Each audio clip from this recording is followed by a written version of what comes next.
Key economic indicators due out this week are sure to be used one way or another on the campaign trail. Financial expert and columnist Gene Marks is here to help break it down for us. Thanks for coming. Okay, first let's talk about auto sales. Big auto show in town. Yeah, it's in town. I actually plan on stopping by sometime this week. A lot of people are going, well, that remains to be seen, which is part of the problem, right? I mean, this week, besides the auto show going on, there's light vehicle sales and auto sales are going to be released. That's coming out like Wednesday, right? What do you expect? Well, people are expecting it to be a little bit more than it was last month, which is good. But just the resounding theme, Joyce, this week is you're going to hear some of these numbers. People are saying they're up, but they're nowhere near what they were before the recession. Wow. I mean, like the auto sales, for example, should be about 13.6 million sales this month. Well, before the recession, it was like 21 million for a month. So we got a long way to go. We certainly do. Yeah, before we get back to those levels. There's a new normal, I suppose. There really is. What about consumer confidence? What are people buying? It's a huge number, right? And that's going to come out on Tuesday, right? And consumer confidence is going to judge by the conference board. They take a poll of consumers throughout the month. They're going to come out and they're going to say that consumer confidence is also up, which is also great news, right?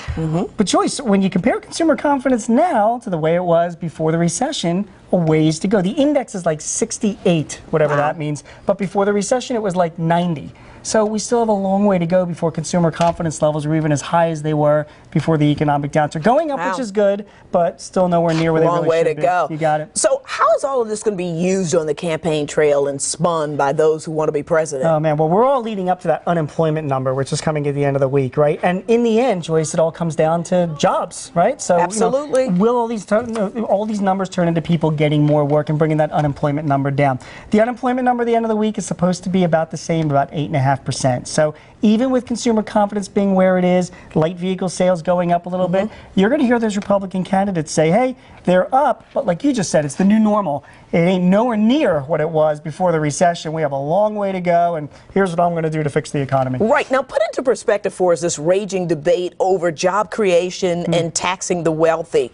I mean, is there a catch-22 there? There really is. Where are the jobs? It's a great question. And you know what it comes down to is that even if you have tax breaks for the wealthy, you know, you would think that the wealthy would be going out and spending money, and therefore they would be creating jobs. But in the end, it kind of comes down to you and me. I mean, are we spending money? Are we buying cars or refrigerators? No.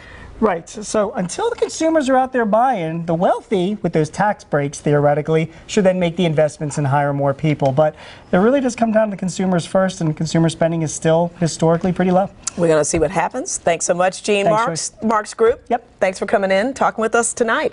All right. Well, we have more consumer news online at myfoxphilly.com. You can also check out our Job Shop, Job of the Day.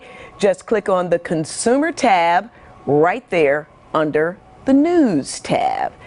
And how do you clean up a mess like this? Still ahead, we take you inside homes hit hard by hoarders and how people get those houses back to normal. And a bill has subway riders losing their lunch. This is for real. We're going to tell you why lawmakers in one state want to ban eating on the subway.